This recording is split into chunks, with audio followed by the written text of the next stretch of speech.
और बहुत बड़ी संख्या में भक्तों में मातृशक्ति का होना धर्म के प्रति हमारी आस्था को दिखाता है।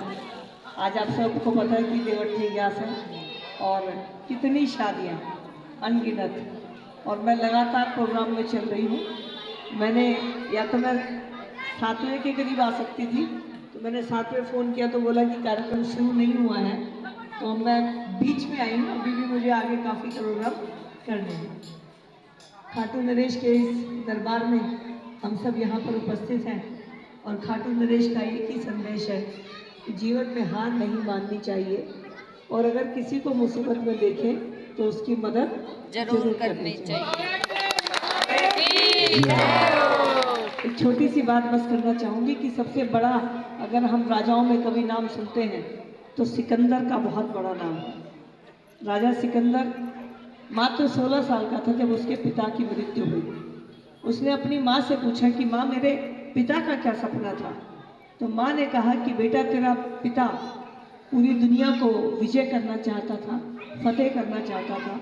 तो उसने कहा कि अपने पिता का सपना मैं पूरा करूँगा, और वो सेना लेकर निकल पड़ा और अलग अलग विश्व के हिस्सों में गया और उसने सब जगह जीत हासिल करी। और करते करते वो भारत में भी पहुंचा, भारत में भी युद्ध हुआ, वो जीता। और बाद में वो अपने देश में वापस जब जाने लगा तो जाने से पहले उसने भारत के बारे में समझना चाहा कि भारत कैसा देश है। तो किसी ने बताया कि यहाँ की ज्योतिष विद्या और धर्म बहुत सब विश्व में मानने वाला है। तो वो एक ज्योतिषी के पास गया जो कि प्रसिद्ध था, और उसने ज्योतिषी को जाके कहा कि ये बताओ मेरी मौत कब होगी। अब ज्योतिषी ने उसकी कुंडली देखी, उसकी मौत बहुत नज़दीक थी।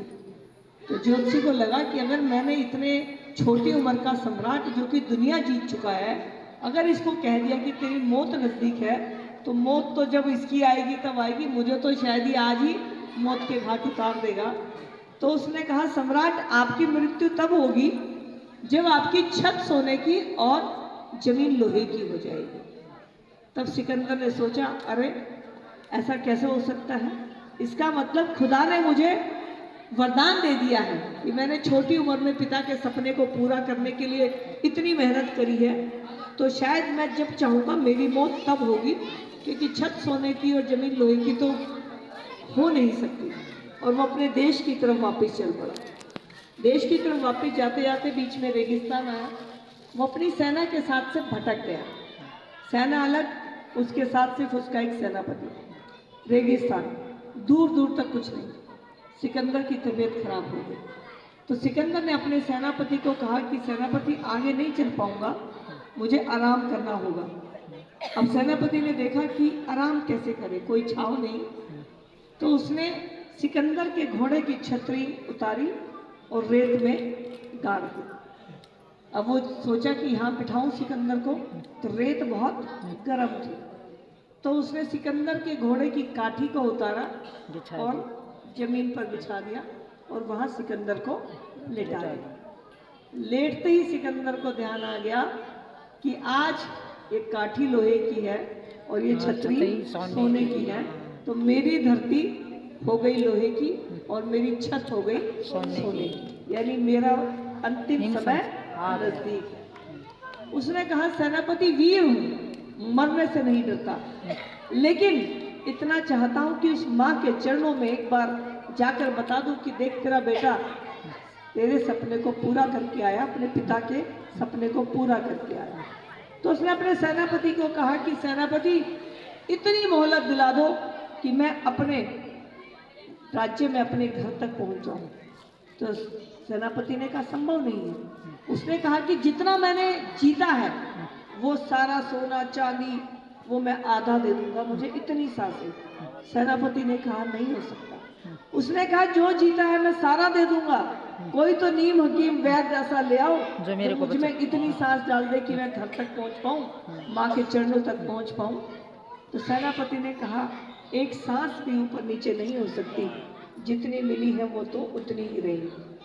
तब सिकंदर ने कहा था कि ठीक है, लेकिन एक काम जरूर कर देना जो तुम कर सकते हो, कि जब मेरा जनाजा उठे तो मेरे दोनों हाथ जनाजे से बाहर रखना। और दूसरी बात, मेरे जनाजे के दोनों तरफ वो दौलत रख देना जो मैंने लूटी, ताकि लोग दुनिया देखे कि इस दौलत के मैंने जिंदगी बिता दी, कितने लोगों को मार दिया, लेकिन ये दौलत तो यहीं छुप रही है।